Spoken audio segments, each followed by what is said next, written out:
Hi, I'm Professor Yarbrow, and welcome to Digi 130. I wanted to take this time to introduce myself to you and to show you the work I do. Um, I'm a president of Magica, which is a digital design company in Los Angeles. I'm also a digital media artist. I'm a professor of virtual reality and digital media at Savannah College of Art and Design, and I'm a VR evangelist. I wanted to give you a little bit of my background. I have a BFA in painting from California Institute of the Arts. I have a master's in art education and an MFA from UCLA in video and animation. I'm very passionate about painting and video art, digital media, and new technologies. I've built a reel of short experimental videos and entered video festivals from the time I was in undergraduate school.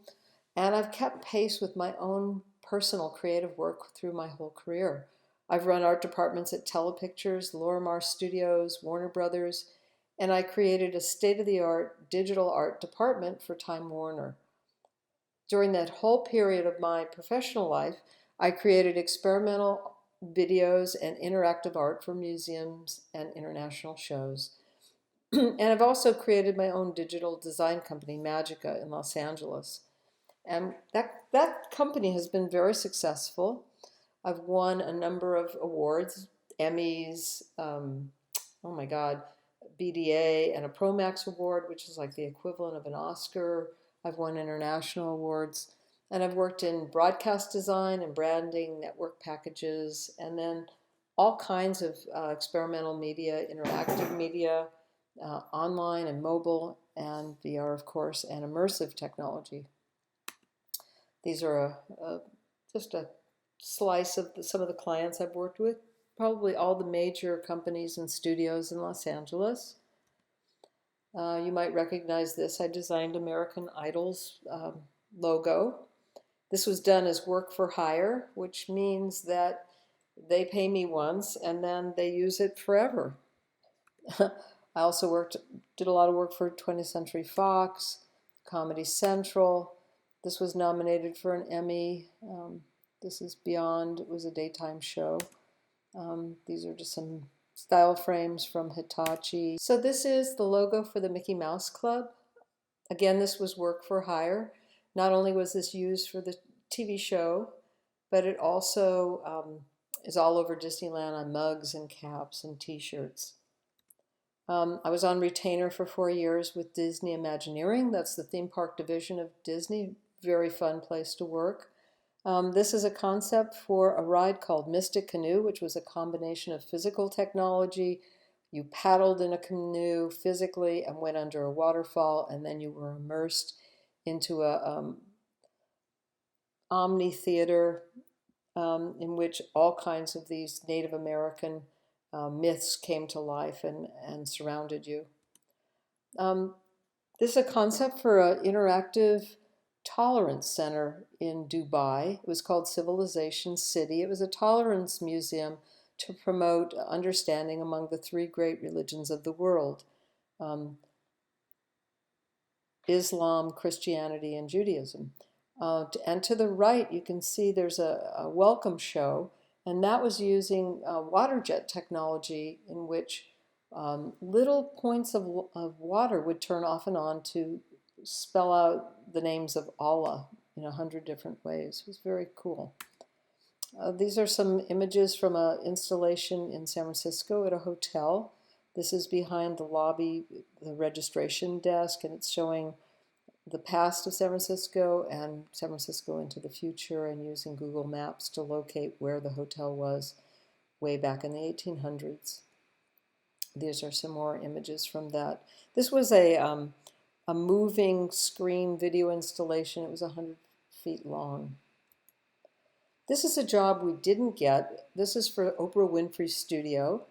But I'm showing this because I thought it was really a great design. It's a wisdom wall, and it was for the lobby of OWN. 5 design companies in LA were asked to submit ideas for Oprah Winfrey's new studio. And this is a interactive wall. This is Maya Angelou, and you could put in questions or interact with it and find out about her philosophy. This is the Dalai Lama as part of that interactivity. Bono. I also wanted to show you a little bit about my personal art. This is from an interactive project called Vibrant Portal.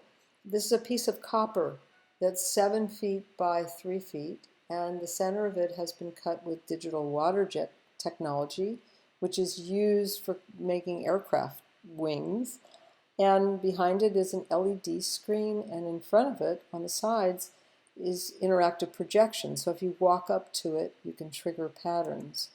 On the left is the initial design, which was done in Adobe Illustrator, and then it was converted into a file format and then cut out of this copper, which I later patinaed using salt and burying it in the earth. And I wanted you to see how this plays. So the background within the copper piece is LED TV.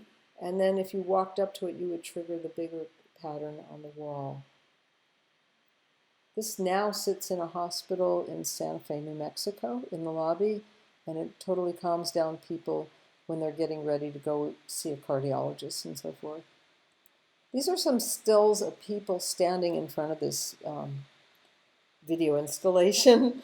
And people would just stay in the gallery for hours, and so much so that the gallery used to have to bring in pillows and chairs, and to get people to leave, they'd have to turn out the lights, that it was closing time. But these are pictures of people trying to immerse themselves in the experience, wanting to be engulfed in the light. And from this, I got the idea that wouldn't it be great to push the technology further and use virtual reality to put people inside the art, which gave birth to a project called Radiance. And if you're in Savannah, we will be taking a field trip to the Telfair Museum later this quarter, and you can come. I'll post when that field trip's going to be. This was one of the biggest shows that the Telfair had. It was on all last year, and it was a collaboration with Dean Max Almy, School of Digital Media's dean, and also Professor Leong, who teaches physical computing.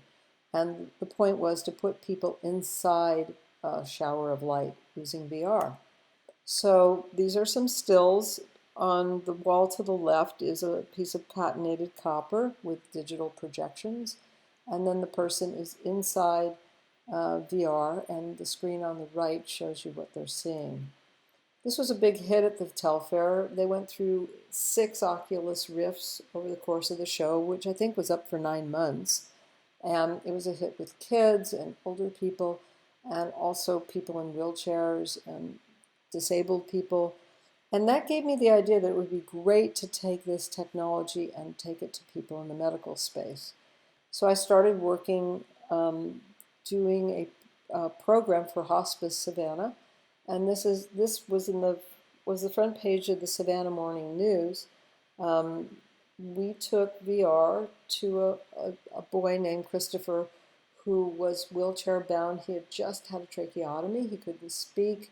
He had cerebral palsy, and he also was in pulmonary failure. So this was towards the end of his life. But we wanted to bring him something other than being confined to his wheelchair.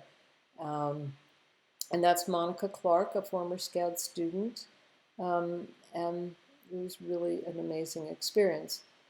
The last thing I'm going to show you is a visit to see a woman named Loretta, and I'm not sure if she's alive anymore. She had stage 4 pancreatic cancer, and she was dying, and she wanted to skydive.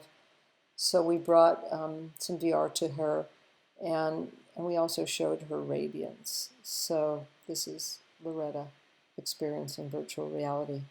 So Loretta, can you lean back in your chair? Mm-hmm. Okay. So the more you flat? Well, the more you lean back, the more you're going to be showered with light. Oh, okay. This is called... I can recline it all the way back. Well, maybe 3/4 of it. Yeah, perfect. Okay. So now, here's what's going to happen. You're just going to see all this light falling on you, and you just lean back. It's like you're floating in space. Yeah, and enjoy it. It's called Radiance. All right. So to get it started, let's see. Okay, now look up. Look straight up.